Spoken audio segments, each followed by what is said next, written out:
we move into the Kharkiv Front. So into the Kharkiv Front, we have some continued battles at the Kharkiv offensive. The Russian forces shelled Mala Danilivka, and they are attacking in the Lipsy sector. They are attacking Neshkushny. They are still fighting in the area of Staritsa, and the battle of Vovchansk continue.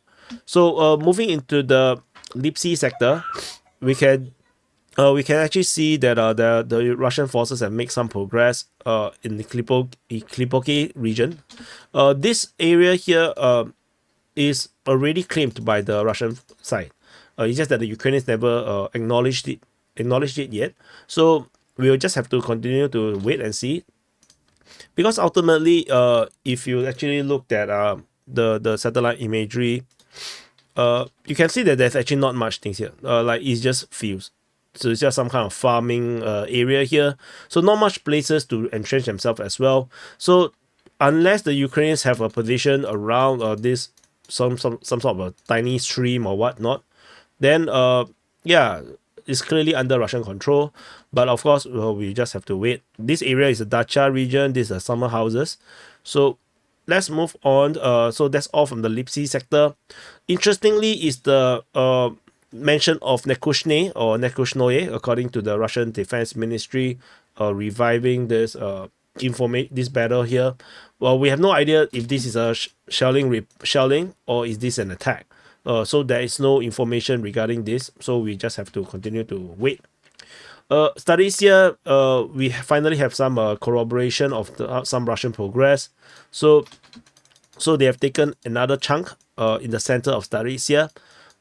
But so far we still cannot confirm if the Russians actually captured the entire of Staritsa as per claim by the Russian Defense Ministry. So moving on over at the Battle of Vovchansk.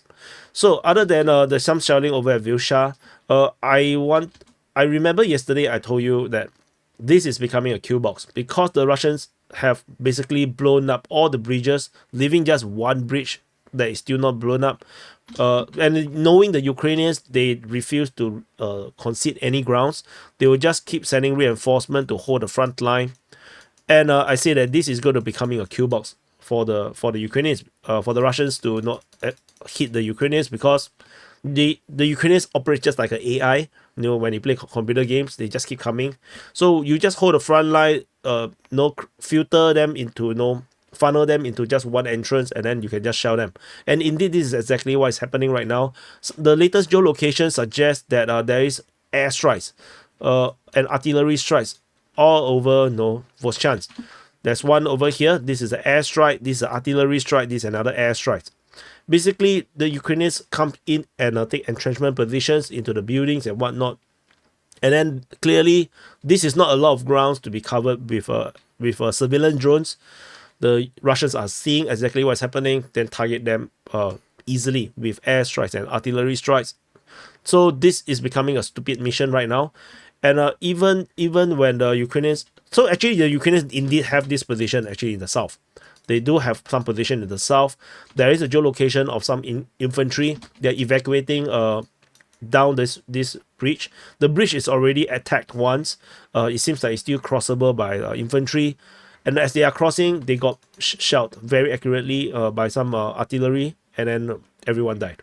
So it's just a few infantry carrying one injured comrade, and everybody died in that arty strike. So rest in peace. But this just shows how ridiculous the situation right now is over in the Battle of Vovchansk, where the Ukrainians, yes, it feels really wow, gung ho, where the Ukrainians are counterattack. They're pushing back the Russians. The Russian offensive is now stopped and whatnot.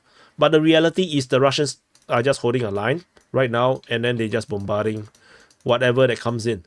This seems to be exactly how I predicted it to be, and as I had reported it to be, and it's indeed now slowly showing to be the case. So the Battle of Vovchansk is becoming some sort of a grinder right now, and I think this is a trap.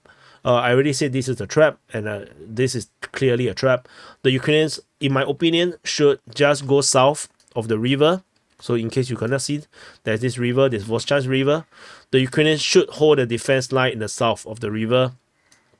and just prevent the Russians from crossing over, because there is no way the Ukrainians are going to break through in this area here in the north just with one bridge.